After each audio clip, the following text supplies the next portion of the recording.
Bonjour à tous, s'il y a bien un univers qui a dû s'adapter au digital, c'est bien celui de la publicité. Indispensable dans une stratégie de communication digne de ce nom, la pub doit sans cesse se réinventer face à des jeunes générations devenues assez méfiantes et qui utilisent volontiers la technologie pour bloquer simplement la publicité. Et si on parle du B2B, alors là les budgets sont encore plus limités, les contenus souvent techniques assez peu adaptés et les cycles de vente très longs par rapport au B2C bien entendu. On l'a compris, quand on parle B2B, la pub est un élément qui doit être particulièrement bien pensé. C'était le thème de la conférence organisée ce matin par l'agence RSI, le pôle B2B du groupe EPOCA. Le thème de cette conférence, quand la publicité contribue concrètement aux résultats. Tout est dit et j'ai la chance d'avoir autour de moi les experts d'RSI qui vont nous dévoiler tout ce qui a été dit ce matin durant cette conférence particulièrement intéressante. Laurent Olivier, directeur associé de l'agence RSI. Bonjour Laurent. Bonjour. Comme d'habitude, toujours là pour parler du B2B et de la meilleure façon d'optimiser sa stratégie commerciale, marketing dans le B2B. Mathieu Fischer, l'associé de Laurent, directeur associé de l'agence RSI. Bonjour Mathieu. Et Matteo Arengo, Head of Media Desk chez RSI. On a les experts d'RSI, les trois sont là et autant vous dire, on va tout comprendre, tout savoir. Alors Mathieu, je disais la publicité était au cœur de cette conférence et de notre thématique d'aujourd'hui. Est-ce que vous recommandez, vous, autant de pubs qu'avant à vos clients ? Alors, j'essaie, mais ce qui est vrai, c'est que mes clients, eux, m'en demandent moins. Oui. En fait, il y a plusieurs facteurs. Il y a d'abord le fait, comme vous le rappeliez en préambule, que la pub, elle a besoin de faire sa pub. C'est-à-dire qu'aujourd'hui, de plus en plus, on voit des gens s'en détourner, ne plus lui faire confiance, etc. C'est vrai qu'il y a des problèmes très spécifiques liés au B2B, avec un propos parfois technique, c'est un petit peu compliqué. La pub, c'est souvent assimilé uniquement à de l'image et à de la notoriété, et dans un cycle de vente lent, compliqué, spécifique au monde des pros, finalement, on juge que son utilité est plus contestable et de façon générale, nous, ce qu'on observe en tant qu'agence, c'est que les stratégies, entre guillemets, push, elles n'ont plus la vedette et aujourd'hui, elles ont un petit peu tendance à se faire un petit peu évincer au profit de stratégies pull, où on se dit qu'on va laisser le client venir à nous au moment où il a son besoin professionnel, renouveler un logiciel, commander une machine, etc. etc. Et donc, c'est un petit peu l'âge d'or du SEO, des AdWords, etc. Et ça peut se faire au détriment des stratégies pub et médias.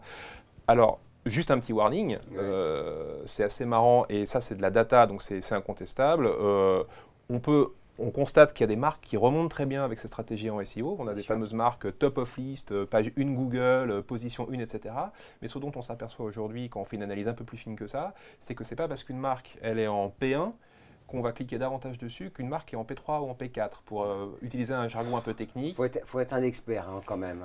Il faut un petit peu regarder dans le détail et se dire que remonter sur Google, c'est bien, mais c'est plus suffisant.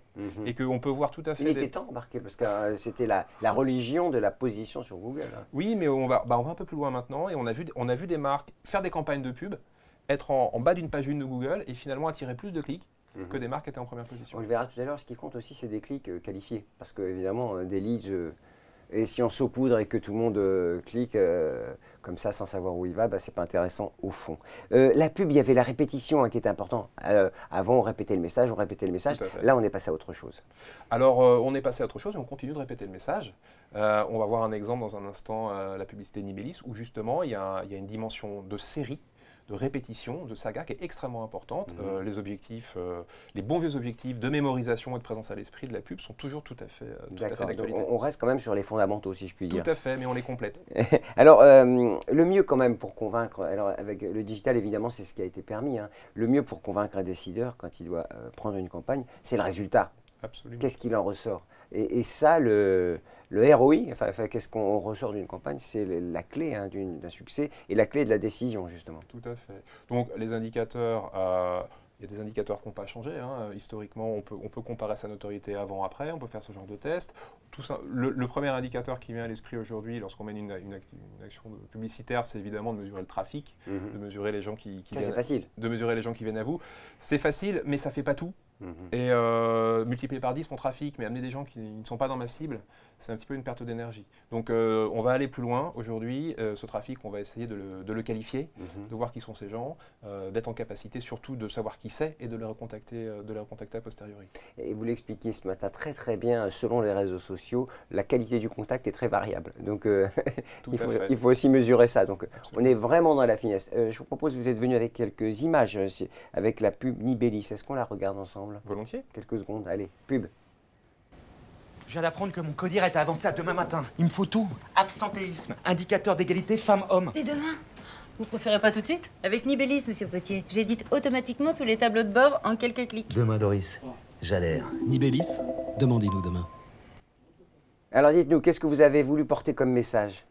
Alors le message, c'était un message entre guillemets de ringardisation des solutions de paye et RH qu'on peut avoir aujourd'hui sur le marché. En fait, clairement, Nibellis, sur ce marché, c'est une marque un peu challenger. Il y a des très gros que je ne nommerai pas ici qui occupent le devant de la scène. Et on voulait être la marque un petit peu sympa. Et puis la marque qui est vraiment sur le terrain, aux côtés des gestionnaires de paie, qui comprend leurs problématiques. Ce qu'il faut avoir en tête, c'est que toute cette série, toute cette saga, parce qu'on est bien sur un phénomène de répétition, comme je le disais à l'instant, elle a été construite, chaque épisode a été construit sur un insight de la cible. Il y a eu beaucoup de travail en amont auprès des gens sur le terrain, des gestionnaires de paie, pour comprendre ce qui bloquait, là où il y avait des pain points, et justement de quelle manière les solutions Nibellis pouvaient lever ces freins.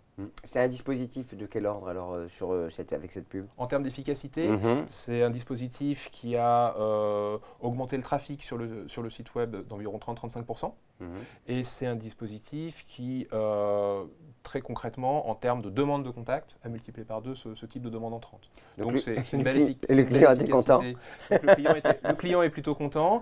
Et en fait, il y a un troisième point dont on ne parle pas souvent et qu'il faut souligner ici, c'est que pour les équipes Nibellis, au contact des prospects, les commerciaux, les téléopérateurs, les gens qui appellent, les gens qui rencontrent, ça a surtout eu un effet facilitateur énorme. Bien sûr, c'est un on effet accueille, de médiation. il y a des commerciaux aujourd'hui qu'on accueille en les appelant Doris ou Monsieur Potier, les fameux protagonistes de notre série. C'est comme un célèbre réparateur de pare-brise, ça j'imagine contribué à faire de la notoriété. Là, on a en mieux bien sûr, mais c'était du B2C si j'ai bonne mémoire. Alors, vous avez un autre exemple dans le secteur du retail, la grande distrib. Donc il s'agit de Cofidis Retail. Donc là, on est sur une cible qui est une cible beaucoup plus restreinte. Autant on peut vendre une solution de RH à n'importe quelle entreprise en France, autant là on va s'adresser vraiment aux grands acteurs du retail. Et donc Cofidis Retail, ça propose des solutions de paiement fractionné. Oui, bien sûr. Quand vous allez sur votre site e-commerce et que vous voulez acheter votre frigo et qu'on vous propose de le payer en 3-4 fois, eh ben, c'est souvent Cofidis ou un de ses compétiteurs. Et donc, le sujet de Cofidis, il était double, parce qu'on a fait une stratégie sur 2 ans. D'abord, il fallait affirmer sa notoriété, et c'était une marque un peu challenger, et il fallait se hisser au niveau des plus grands. Il y avait un appel d'offres, par exemple, d'Amazon, pour lequel ils avaient été oubliés, auquel ils ont raccroché, qu'ils ont raccroché à la dernière minute. La pub quand même du coup. Tout à fait. Alors, ils ont pu le raccrocher à la dernière minute et in fine le gagner, mais ils ne voulaient plus que ça se reproduise. Donc ça, c'était le premier objectif. Et le second, ça a été dans un temps 2, une fois qu'on avait un petit peu affirmé sa présence, de raconter en quoi on était meilleur et différent que les autres. Donc il faut se faire connaître déjà la pub, c'est la vocation, parce que l'exemple Amazon est frappant, enfin, c'est incroyable ce que vous dites. Exactement. On regarde la pub? Volontiers. Allez, pub. L'offre de paiement joue un rôle central dans la stratégie de Rakuten car il y a un double effet bénéfique. Le premier effet bénéfique, c'est pour les acheteurs. Le deuxième effet bénéfique, c'est vraiment d'augmenter les ventes de nos vendeurs professionnels et avec des paniers moyens beaucoup plus élevés. Nous avons choisi Cofidis Retail pour la facilité d'intégration et surtout la palette d'outils qui était disponible. Nos projets d'avenir avec Cofidis vont être basés sur nos 12 ans d'expérience que l'on a avec eux. On va aussi s'adapter aux nouveaux usages car le monde change très vite. On va parler un peu de la stratégie qui est associée à cette publicité. C'est un peu différent par rapport à Nibellis, celle qu'on a vue tout à l'heure. Oui, alors on avait tout simplement beaucoup moins de puissance. Nibellis, c'est un gros budget, c'est une campagne sur des chaînes en affinité, mais sur des grandes chaînes. Là, c'est une opération centrée sur BFM Business. Il y avait un petit volet notoriété, mais surtout ce sur quoi on a mis l'accent, c'était d'être présent sur des pré-rolls de podcasts, parce que ce qu'on voulait, c'était vraiment être à un clic de la visite. On voulait vraiment avoir de la visibilité avec un effet immédiat qui était de gonfler le trafic du site web. Et objectif atteint, parce qu'aujourd'hui, on a multiplié par 5 le trafic sur ce site web. Là, la campagne qu'on voit là, elle tourne depuis le 20 janvier, donc on est en plein dedans. Et alors, attention, un trafic B2B, c'est très ciblé, donc Cofidis Retail, c'est 4-5 000 visiteurs par mois. On est aujourd'hui à 20-25 000. Ah oui, quand même. Il faut se fixer des objectifs ou il faut se fixer des outils. Quelle est un peu l'approche qu'on doit avoir? Parce que je vois bien que là, ils vont clairement exprimer le fait de multiplier par un certain nombre les visites. Vous avez dit également qu'il y a eu des contacts qui ont été pris. Quelle est la nature du résultat que Alors vous le faites? résultat, il y a un résultat de visibilité, effectivement, mais ce qui est particulièrement vrai dans le cas de Cofidis Retail et ce qui est intéressant, c'est que le média et ses objectifs de visibilité nous intéressent, mais c'est surtout le début de quelque chose. Ce n'est jamais qu'une porte d'entrée, et ça, il ne faut pas l'oublier. Ce qui est puissant dans le dispositif de Cofidis Retail, c'est pas tant le dispositif média que le fait que ces gens-là, une fois qu'on a capté leur clic, ils viennent sur un site où ils sont exposés à du contenu, où ils sont retargetés, où on leur propose des choses à télécharger, où on les envoie dans des scénarios automatisés. Donc le média, c'est la porte d'entrée de toute une approche commerciale qui peut s'étirer sur une longue période, mais on sait qu'en B2B, il faut du temps pour convaincre. Et finalement, l'objectif de pure visibilité, ça reste un objectif clé, mais c'est que le début de la chaîne. Et derrière, l'objectif de la quantité de leads, de la qualité du lead et de la façon dont on arrive à nurturer ces leads reste clé. Oui, c'est vrai qu'il y a pas mal de problématiques. Il ne s'agit pas simplement de faire d'affichage. Derrière, qu'est-ce qu'on va faire de tout ça? Exactement. Mathéo, alors un des reproches qu'on a pu faire à la pub, alors Mathieu en a parlé, mais bon, on peut affiner ce point, ce sont les limites en termes de ciblage. C'est-à-dire qu'on saupoudre et puis on ne cible pas nécessairement les personnes ou les prospects qu'on souhaitait viser. Oui, en fait, les B2B, c'est au contraire, c'est très très ciblé. Nous, on a développé une stratégie de ciblage qui va être très très fin. Au contraire des B2C, que c'est un peu affinitaire, c'est intuitif en fait. Donc les B2B, il essaye d'être rationnel, c'est mécanique, c'est un système de ciblage par rapport à un secteur, par rapport au type de poste, par rapport à une liste de sociétés, qui nous permettent aujourd'hui d'adresser les messages à la bonne personne. Après, il faut retenir des nouvelles techniques comme les contextuels, qui viennent très très très fort. Après, la démarche de Google de retirer les cookies partout, donc les contextuels, c'est une super approche. Twitter, les arrobas, les hashtags, ça fait un bon impact sur les campagnes. On va suivre la bonne personne, on va cibler la bonne personne, qui suivent la bonne personne aussi. Donc, c'est ces stratégies qu'aujourd'hui, on a développé l'agence, on mixe multicanal pour adresser plus de personnes, mais surtout la bonne personne. Et j'ai écouté votre conférence passionnante ce matin, je reviens dessus. Les budgets, selon les réseaux sociaux, alors on parlait Twitter, on parlait LinkedIn, sont variables et les approches sont très très différentes. Oui, c'est la multiplication de toute façon. Aujourd'hui, on va diffuser multicanal, on va essayer de multiplier les messages par des différents types de canaux. Donc, on essaye de diversifier ces budgets par rapport à les canaux. Après, tout sincèrement, chaque canal a son propre prix. Donc, il faut mesurer ça, il faut faire attention avec LinkedIn que c'est plus cher, Twitter que c'est moins cher. Oui, c'est ce que vous disiez. Et la programmatique qui va être renforcée toute la stratégie. On voit bien qu'il y a quand même une tuyauterie informatique un peu lourde pour repérer, on le verra avec Laurent, il faut vraiment être hyper pointu sur ce sujet-là. Parce que vous parliez de hashtag, vous donniez l'exemple notamment des directeurs de campagne, puisque c'était des gens qui cherchaient dans le domaine public. Et comment identifier ce terme directeur de campagne qui n'existe pas réellement sur LinkedIn, mais qui peut exister sur Twitter. Donc c'est vraiment du sur-mesure et j'allais dire de la chirurgie de la dentelle, voilà. C'est ça, c'est une stratégie, une idée de Mathieu sur adresser la personne via une personne clé. On avait besoin d'adresser les directeurs de campagne et les directeurs de cabinet pour un client. Et c'était justement cette approche d'adresser plutôt les directeurs de campagne pour toucher la bonne personne qui a fait gagner ce type d'adressage. Après, les clients, ils cherchent un lead, ils cherchent un point de contact pour entrer en business. C'est du ciblage, voire de l'hyper-ciblage en réalité. Laurent Olivier, d'habitude c'est vous qui ouvrez nos débats, mais là vous allez presque conclure. Sur le sujet du ciblage, il y a certains cas où le média peut être utilisé pour quelques cibles précises. Parlez-nous de quelques exemples. Oui, effectivement, par exemple lorsqu'on fait de l'ABM, Account-Based Marketing, on va chercher vraiment à cibler une liste de comptes précise et vraiment exclusivement ces contacts-là. Et donc on a développé un peu des mécaniques pour détourner le média, qui est le thème de notre émission aujourd'hui. Et donc je vous ai apporté un exemple là, de ce qu'on a fait avec l'usine nouvelle et notre client Google, où l'idée était vraiment de faire comprendre Google Cloud, pour comprendre. Google Cloud, voilà. C'était une offre pro pour le stockage des données et la protection des données. Oui. Et donc en fait la stratégie, elle est vraiment de s'associer au magazine en y en le customisant et en envoyant quelque chose lié au client, mais vraiment une liste spécifique de prospects. Et donc, on détourne un peu le magazine, bien sûr en se mettant d'accord avec l'usine nouvelle, mais pour vraiment cibler des contacts très spécifiques. Et pour donc, lorsqu'on reçoit et qu'on est un prospect ce magazine, on se dit, bah oui, c'est mon secteur, l'usine, et donc oui, Google a des offres pour moi et pour mon secteur. Exactement. C'est le ça. B2Me. Rappelez-vous notre Exactement, invité la dernière fois qui ne tout à parlait fait. pas du B2B, mais du B2Me. Et donc le média est le début d'une histoire commerciale, où lorsqu'après il y a donc une relance téléphonique, ça permet de dire vous avez reçu mon magazine qui parle de votre secteur et de mon offre, et le premier contact se crée, et c'est déjà le premier de nos objectifs. Et c'est vrai, Laurent, vous nous parlez d'ABM souvent, vous nous parlez de technique, vous nous parlez de numérique, de digital, et au fond, c'est la relation qui prime. C'est la relation qu'on arrive à créer qui, au final, sera qui créera un effet levier pour la transaction commerciale. Et c'est toute la conviction d'Aressi qui dit le B2B, c'est pas que business to business, c'est brand to business. Donc on prend nos clients sur des sujets marques au départ où on va essayer de les positionner, leur trouver un territoire, mais d'aller effectivement jusqu'à ce contact qui va créer le business in fine. Ça, c'est quand même la relation, toujours la relation. Le digital n'exclut pas la rencontre, on le dit à chaque fois. D'ailleurs, vous mixez, il peut y avoir un événement qui permet la rencontre, une opération digitale, une opération sur un média plus classique. Donc, on est sur un marketing mix, évidemment. On ne dira jamais qu'il faut faire que du digital. Laurent, vous confirmez?